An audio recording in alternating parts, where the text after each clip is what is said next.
Hello, English learners. Welcome back to LifeTalk English. I'm Nico. And I'm Elisa. So, tell me, Elisa, how do you really feel when your alarm rings in the morning? Honestly, like throwing it across the room.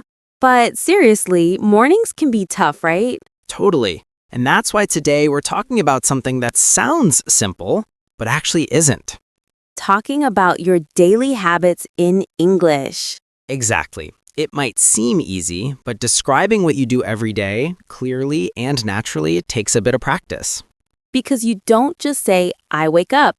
You also need to know how to connect ideas, like I wake up, then I brush my teeth, and after that, I make breakfast. Nice, chain there. And we'll show you how to make it sound smooth, natural, and even a little fun. Liking what you're here? Hit that like button and subscribe to join us for more. And if you're listening on Spotify or Apple Podcasts, leave us a comment. Tell us your favorite topic or what you want us to talk about next. All right, let's get started. Now settle in, maybe grab a notebook, or just relax with your headphones on, and let's ease into today's English journey together. So, mornings, the first step in everyone's daily routine. Nico, what's your first habit after waking up? I try to wake up around 7. The key word here is try. Yeah, I get that. So you'd say, I usually wake up at 7. That word usually is really common when we talk about habits. Yes. And if you're a beginner, think of these frequency words as your best friends. Always, usually, often, sometimes, rarely, and never. Oh, right. So I could say, I always check my phone in the morning, or I never skip breakfast. Perfect. And it's more natural if you use them before the main verb, like I usually have coffee, not I have usually coffee. I remember I used to make that mistake. It's such a small thing, but it really makes your English sound smoother. Exactly. Let's do a quick role play. I'll ask and you answer, okay? Sure. What time do you usually wake up? I usually wake up around 6:30. And what do you normally do after that? I stretch a little, make my bed, then head to the kitchen for coffee. Nice. See? That's a natural flow. Wake up, stretch, make to bed, drink coffee. It's almost like a story. You can even use then or after that to connect actions. Exactly. So, for example, I get up at 7, then I take a shower. After that, I have breakfast. Or I check my messages while I drink my coffee. That little while connects two actions happening at the same time. Yes, and that's another great habit phrase, is while I. It makes you sound more fluent. I love that. You can say, I listen to music while I brush my teeth. Or I scroll through social media while I eat breakfast. Yep, that's my bad habit. Speaking of breakfast, what's your go-to? Honestly, toast with peanut butter and a banana. That sounds healthy. And quick. What about you? I usually just have coffee and maybe a small sandwich. Nothing fancy. So, to describe that, you could say, I usually have a light breakfast. Exactly. Listeners, you can try it too. Think, what do I usually eat in the morning? And say it out loud. You know, one thing that really helps is learning time expressions. Right, like in the morning, in the afternoon, at night. Exactly. And for specific times, we say at, like at 7, at 9:30. So you'd say, I wake up at 7 in the morning, not on 7 or in 7. Oh yes, prepositions, the tiny words that make a big difference.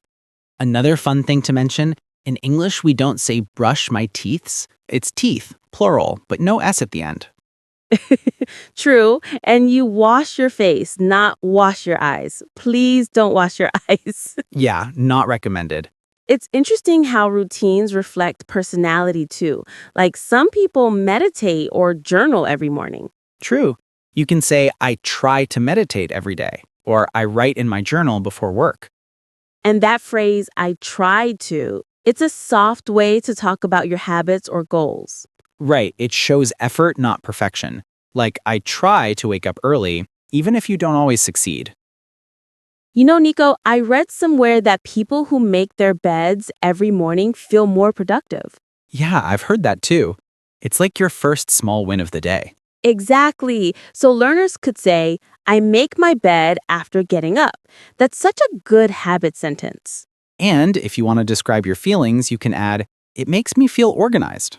Or, it helps me start my day with a positive mood. See? You're not just describing what you do, you're sharing how it makes you feel. That's powerful English.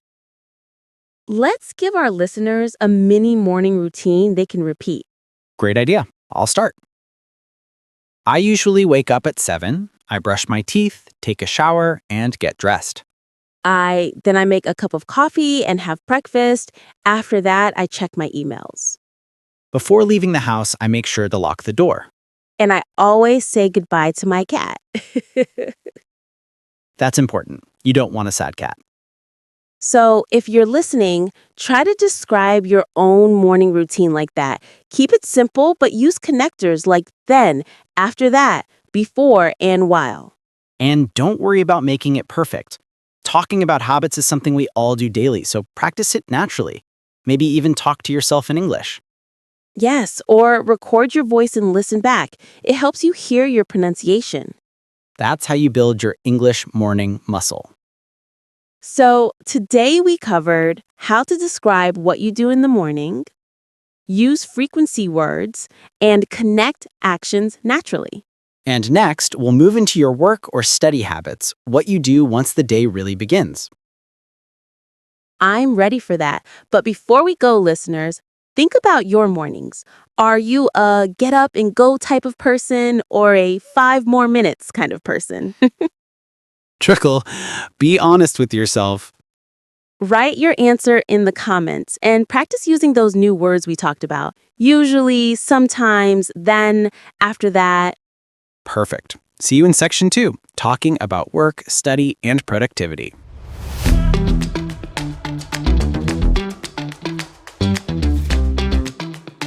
So, we've survived the morning. You've had your coffee, made your bed, maybe even talked to your cat. Don't forget the cat. And now it's time for work or study, basically the main part of the day. Exactly. Today, we'll show you how to talk about your daily activities at work or school using simple English that still sounds natural. You know, I think many learners worry about saying the right tense. Like, should I use I go or I am going? Yeah, that's a good question.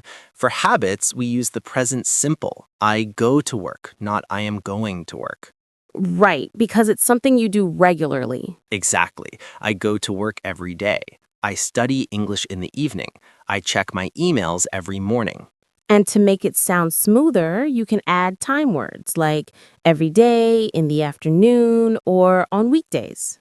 Let's do a little mini scene. Imagine you meet someone new at work. Okay. I'll start. Hi, I'm Nico. What do you do? I'm a teacher. I work at a language school. Nice. And if you're a student, you might say, I'm a university student. I study engineering. Or I study English online. That's what our listeners are doing right now. Now, let's talk about how to describe your day at work or school. Good idea. You can start with the time you begin. Like, I start work at 9, or my first class begins at 8:30. Then you can describe what you usually do. I check my emails, I attend meetings, I have lunch with my colleagues. Or I take notes during class. I work on assignments. I study with friends. Notice how we're using simple verbs. Check, attend, take, work, study. Right. You don't need complicated words.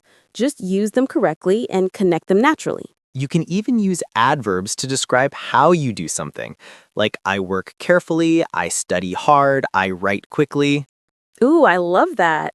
Hard is a funny one. It's an adverb, but you don't say hardly unless you mean almost never. Yes, I study hard means I study a lot, but I hardly study means I almost don't study. That's such a good tip. Tiny word, big difference. Let's talk about breaks. Everyone needs them. Oh, yes, I love my coffee break. Me too. You can say, I take a short break, or I grab a coffee with coworkers. Or if you're studying, I take a 10-minute break between classes. And when you're ready to start again, you can say, I get back to work, or I continue studying. You know, Nico, I think talking about focus is also part of productivity. Definitely. You can say, I try to stay focused, or I get distracted easily. That's me, especially when my phone is nearby. I can relate. So learners could say, I try not to use my phone while I'm working. That's perfect. Using try not to is such a natural structure. Another good thing to know is how to talk about time, like how long things take. Yes, you can say, it takes me 30 minutes to get to work. Or it takes me 2 hours to finish my homework. Notice that we say, it takes me time to do verb. That's such a useful sentence frame. It really is. You can use it for so many things: cooking, traveling, studying. For example, it takes me 15 minutes to prepare my presentation. Or it takes me forever to finish a report. Forever, yes, that's a fun exaggeration. I also love how people describe their work style, like, are you an early bird or a night owl? I'm more of a morning person. I do my best work before lunch. Really? I'm the opposite. I focus better in the evening. That's such a great thing for learners to practice personality phrases. You can say, I'm a morning person, or I'm a night owl. Or I'm most productive in the afternoon. Perfect. And if you're talking about work habits, you could say, I like to plan my day, or I often make a to-do list. Oh, I love lists. Crossing things off makes me feel so accomplished. The dopamine of productivity. By the way, Nico, how do we talk about meetings or classes politely? Good one. You can say, I have a meeting at 10, or I attend a class every Monday. And if you want to ask someone, are you free? You can say, do you have time at 2? Or can we meet after lunch? Those small, polite phrases really help you sound more natural and friendly, too.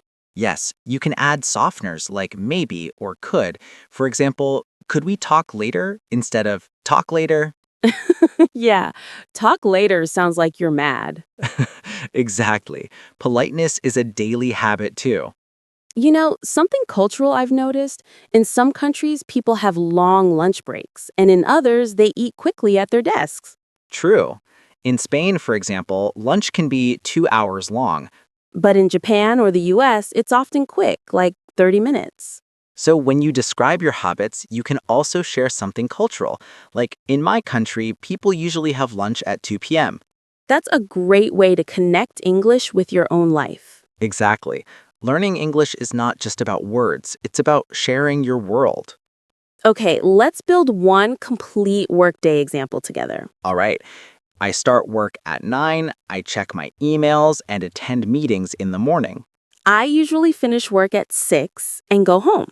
It takes me 30 minutes to get home and I listen to music on the way. Perfect. That's a full, natural paragraph you can practice saying out loud.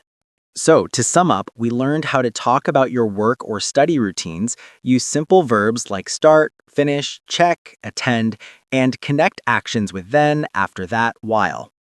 And we use time phrases, frequency words, and polite expressions. Exactly. Now that the workday is done, It's time to relax, right? that's right. In the next section, we'll talk about evening routines, how to describe your relaxing habits, favorite hobbies, and how to wind down in English. Ooh, that's my favorite part of the day. Same here. See you there.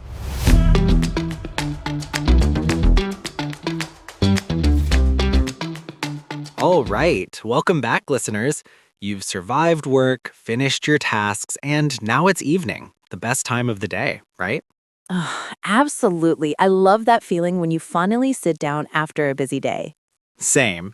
So, in this section, we'll talk about how to describe what you do after work or school, how you relax, what hobbies you enjoy, and some gentle ways to talk about your favorite evening habits in English. And maybe we'll sneak in a few cozy ideas too. Let's start with the simple question. Elisa, what do you usually do in the evening? Hmm. After dinner, I usually watch something on Netflix or read a book if I'm feeling calm. Nice balance. So, listeners, here's a pattern you can use. I usually blank in the evening. For example, I usually cook dinner, I usually go for a walk, or I usually relax on the sofa. And if it's something you sometimes do, just switch the adverb. I sometimes meet my friends, or I sometimes go for a jog. Exactly. Those frequency adverbs we used earlier work beautifully here too. I think evenings are a great time to talk about hobbies. Definitely. The word hobby sounds simple, but people often forget how to talk about it naturally. Right. Instead of just saying, my hobby is reading, you can say, I like reading books in the evening, or I enjoy painting after work. That's a big improvement. I like and I enjoy make you sound more fluent. And don't forget, after like or enjoy, we usually add ing. So I like cooking, not I like cook. Exactly. That's one of the most common grammar mistakes for beginners. But once you remember it, you'll use it everywhere. For example, I love watching movies, I enjoy listening to music, or I like playing video games. That's great. It's like your personal playlist of relaxation verbs. You know what I also like to do? Cook dinner while listening to music. Oh, that sounds nice. What kind of music do you listen to? Mostly chill pop or acoustic, something that helps me relax. That's perfect for evenings.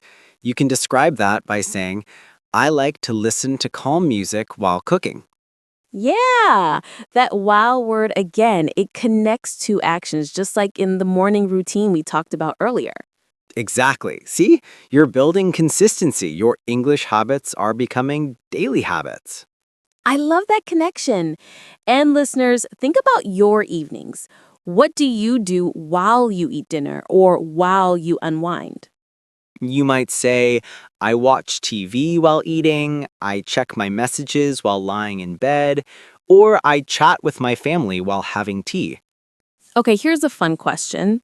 Are you more of a stay at home person or a go out person in the evening? Definitely a stay at home person. I like quiet evenings. Me too, though sometimes I enjoy going out for dinner or meeting friends. So you could say, I usually stay home, but sometimes I go out with friends. Exactly. That mix of usually and sometimes makes your English sound real, not robotic. And it's okay to add emotion. For example, I love staying home because it's peaceful, or I enjoy going out because it helps me relax. Yes, adding because helps you explain your reasons, and it makes your sentences more natural. Because is such a powerful little word, right? Totally. It connects your world and your words. Let's talk about dinner vocabulary for a second. Yum, yes, please. You can say, I make dinner, I cook rice, or I order food, but not I do dinner. That sounds strange. Right. Do doesn't fit with meals. We make, cook, or have dinner. Exactly. So I have dinner at 7, I cook pasta for my family, or I order pizza when I'm tired. That last one sounds too real. We've all been there. And if you want to describe eating, say, I have dinner with my parents, or I eat out with friends. Oh, eat out. That's a great phrasal verb. It means to eat at a restaurant, not at home. Exactly. I eat out once a week, or we eat out on Fridays. Let's add a cultural flavor. In some countries, people eat dinner early around 6 or 7. Right, but in others, like Spain or Argentina, dinner starts around 9 or 10 at night. That's so late. I'd be asleep by then. True. So when describing your habits, you can also mention the time and cultural differences. Like in my country, people eat late in the evening. That's such a great conversation starter. After dinner, a lot of people like to wind down. Yeah, that's a beautiful phrase. To wind down means to relax after being busy. So you can say, I watch TV to wind down, or I take a shower to relax. Or even I go for a short walk to clear my mind. Mm, I love evening walks. The air feels different somehow. Yeah, it's like the world gets softer at night. Mm, that's poetic, Nico. You should write bedtime stories. Only if they include tea and snacks. Speaking of tea, how can learners talk about bedtime habits? Great question. You can say, I go to bed at 10, I brush my teeth before sleeping, or I read before bed. Notice how we use before bed, before sleeping, before midnight. Exactly. And if you stay up late, you can say, I go to bed late, or I stay up until midnight. Oh, I'm getting sleepy just hearing that. Don't sleep asleep yet. We still have 2 sections left. Okay. But seriously, talking about your evening routine is great for practice because it combines daily verbs and time words in natural patterns. Absolutely. And it helps you tell your own story in English. That's the real goal. Let's go to full evening paragraph together for practice. I finish work at 6 and go home. I cook dinner and eat with my family. After that, I watch TV or read a book to relax. I sometimes go out with friends, but usually I stay home. Before bed, I brush my teeth and check my messages. I go to bed around 11. That's perfect, simple, natural, and full of useful connectors. So today, we learned how to describe your evening habits, talk about hobbies, and use verbs like, enjoy, and love with ing. We also talked about phrasal verbs like eat out and phrases like wind down. Exactly. And a tiny but important thing, don't forget the connectors. After that, while, before, because. Those words make your English flow like music. Nicely said. Next up, we'll talk about something a bit deeper, breaking bad habits and building good ones. Ooh, that's going to be interesting. It is, and super useful for your English and your life.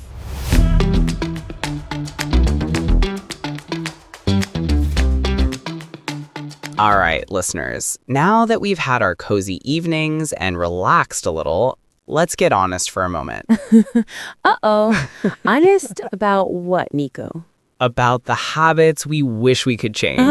Yes, the I should really stop doing that habits. Giggles. Exactly.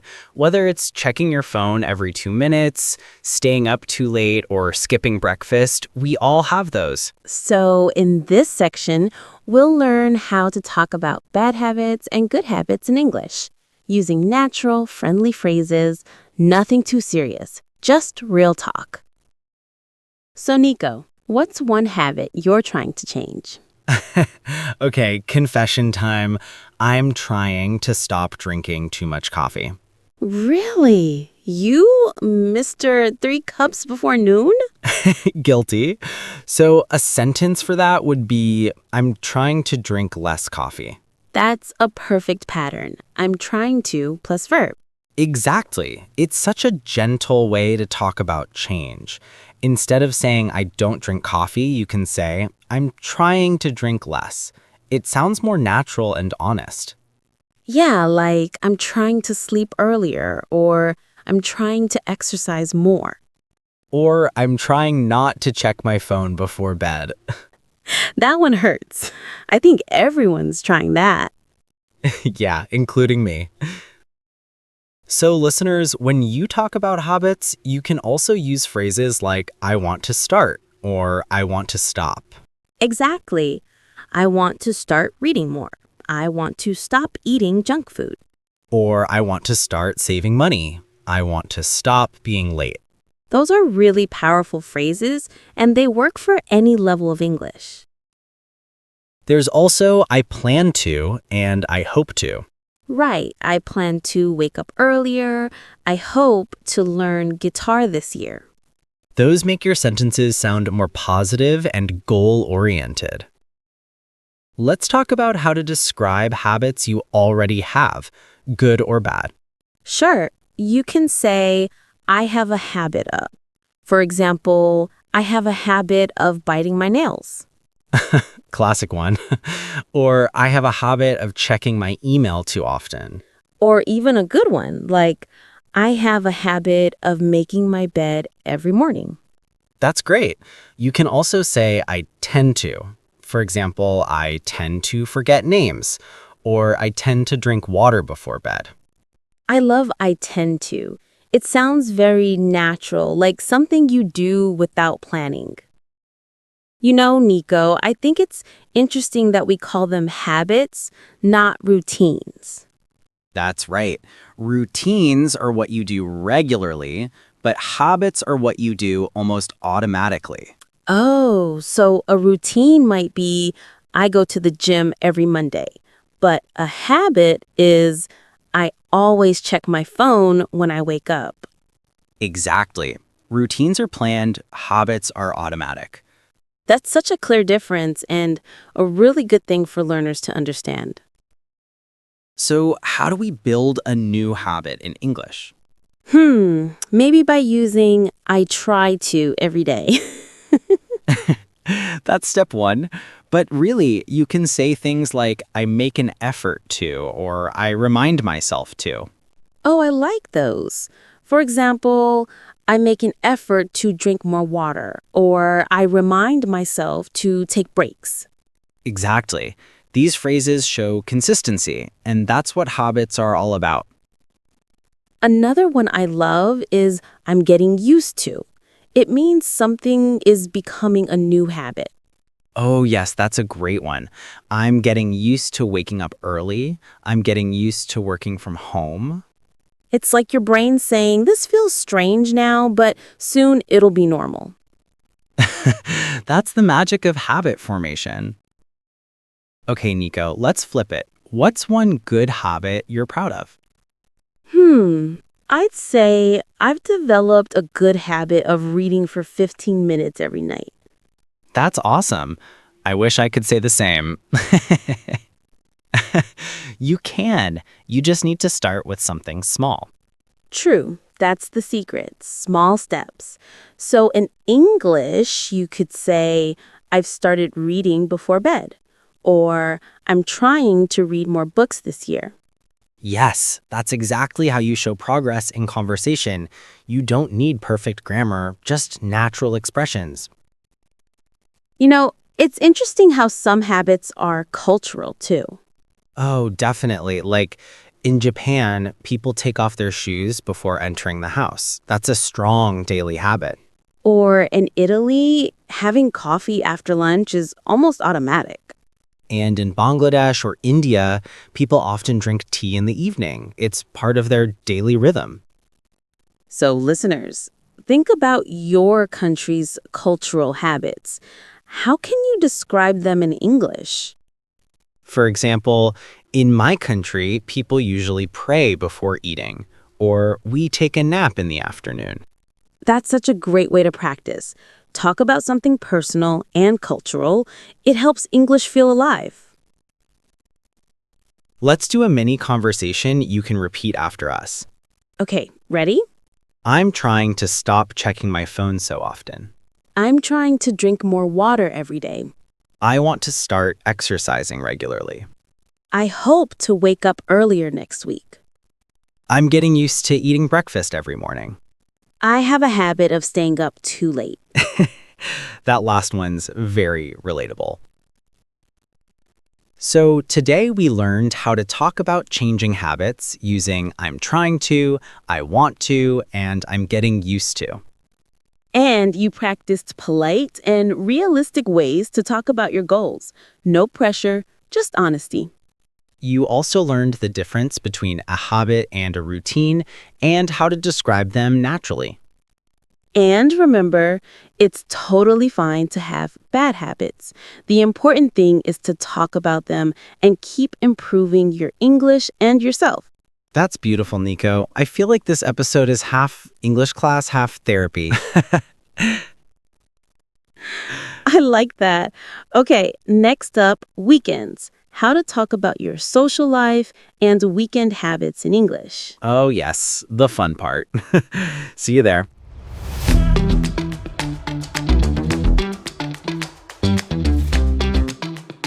Welcome back, everyone.